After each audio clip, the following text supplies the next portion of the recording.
Good morning, student class 9th. Today we'll study Beehive, a poem.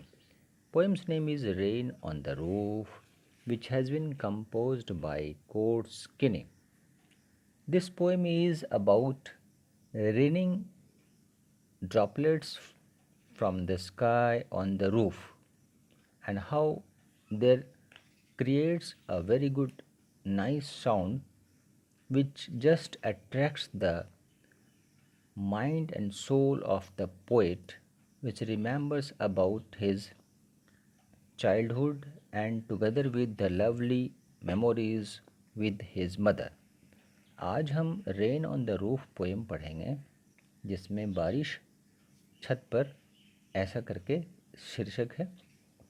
कवि अपने बचपन के दिनों की बात को बताते हुए कहते हैं कि आसमान में काले बादल जब ढके हुए हों और मंडराते हुए आगे की ओर बढ़ रहे हों, तो ऐसी अवस्था में जब टीन वाली छत पर बारिश की बूंदें गिरती हैं तो उनका मन बहुत ही रमणीय हो जाता है। वो बहुत सारे सपने उनके मन में पटपटाहट की आवाज़ आते ही आने लगती है।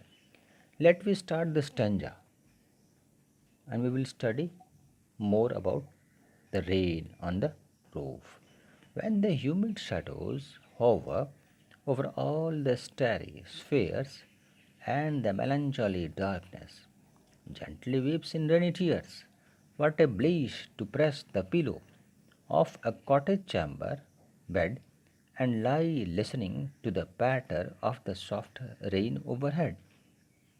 कवि कह रहे हैं कि जब आसमान सितारों से भरे हुए रूप में दिखते हैं तो उस समय लिक्विडिफाई बादल जिसमें पानी भरा हुआ है मंडराने लगता है, अंधकार भर जाता है और फिर मानो बादल आंसू की बूंद बनकर धीरे धीरे रोने लगता है, अर्थात बारिश की बूंद बनकर धरती पर टपकने लगता है।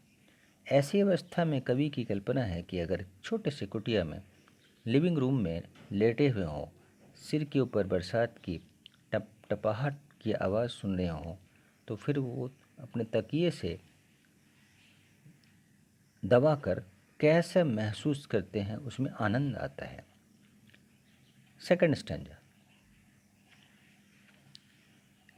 Every tinkle on the shingles has an echo in the heart, and 1,000 dreamy fancies into busy being start, and 1,000 recollections weave their air threads into woof as I listen to the patter of the rain upon the roof.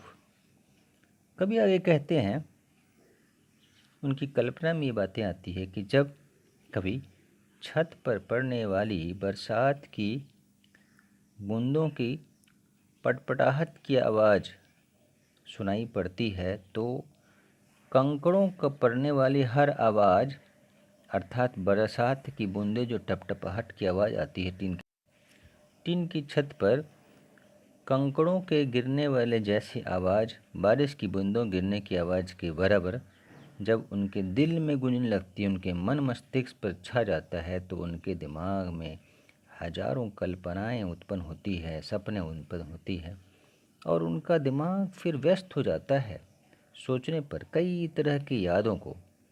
हजारों यादें उनके मन में यूं बहने लगती है मानो बहुत ही मीठी हवा बह रही हो और ये हवा छोटे छोटे पतले पतले धागे के रूप में सपनों का ताना बाना बुन रहा हो। कवि कहते हैं कि ये हवा जब प्रवाहित होती है तो उनके कवि स्वरूप मन में कई सपने आते हैं और वो सपनों में खो जाते हैं। Next stanza.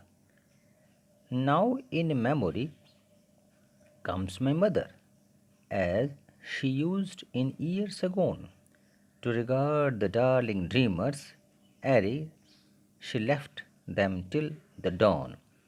Oh, I feel her fond look on me as I list to this refrain which is played upon the shingles by the patter of the rain. अब कवि लास्ट में कहना चाह रहे हैं कि बारिश की बूंदों की पटपटाहट जब टीन जैसी छत पर पड़ती है तो उनके स्मृति में, याद में, सपनों में उनकी माँ आती हैं। ऐसा कई वर्षों पूर्व हुआ करता था। वो बहुत ही सुखद महसूस करते हैं, आनंदित सपना महसूस करते हैं। उन्हें महसूस होता है कि उनकी माँ स्नेह प्रदान कर रही है। और सूर्यकाल अर्थात सूरज जब उदय होता है, लालिमा छाई रहती है आसमान में पूरब दिशा में, तो उसे उषा काल कहते हैं। उषा काल से पहले यह महसूस होता है कवि को। कवि हैरानी पूर्वक कहता है आश्चर्य से कि वो बारिश द्वारा लकड़ी की स्क्वायर वाले ये खपड़ेल यानी छप्पड़ वाली छत छत जो होती है उसके एक एक स्क्वायर टाइप का बना हुआ, उस पर गिरने से बारिश की बूंदें पड़ने वाली आवाज़, पड़पड़ाहट की ध्वनि जब कभी सुनते हैं तो वो कहते हैं कि उनको निहारने पर उनकी माँ की स्नेहमयी दृष्टि का एहसास होता है।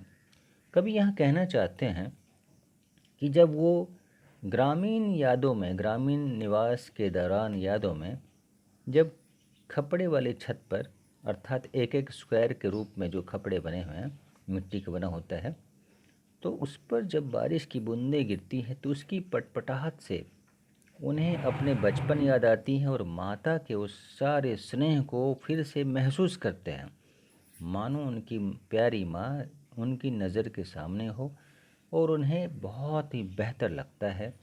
इसलिए इस कविता में उन्होंने कहा कि छत पर बारिश, रेन ऑन द रूफ, और इस तरह से उन्होंने अपने मानसिक कल्पनाओं को व्यक्त किया है। Let we start the question answer in the next class. Okay. Word meaning कुछ हैं, इसे आप पढ़ लेंगे। बहुत सारे वर्ड हैं, टिंकल, शॉर्ट, लाइट, हैंगिंग, और इसे कॉपी में भी लिख लेंगे आप वर्ड मीनिंग को।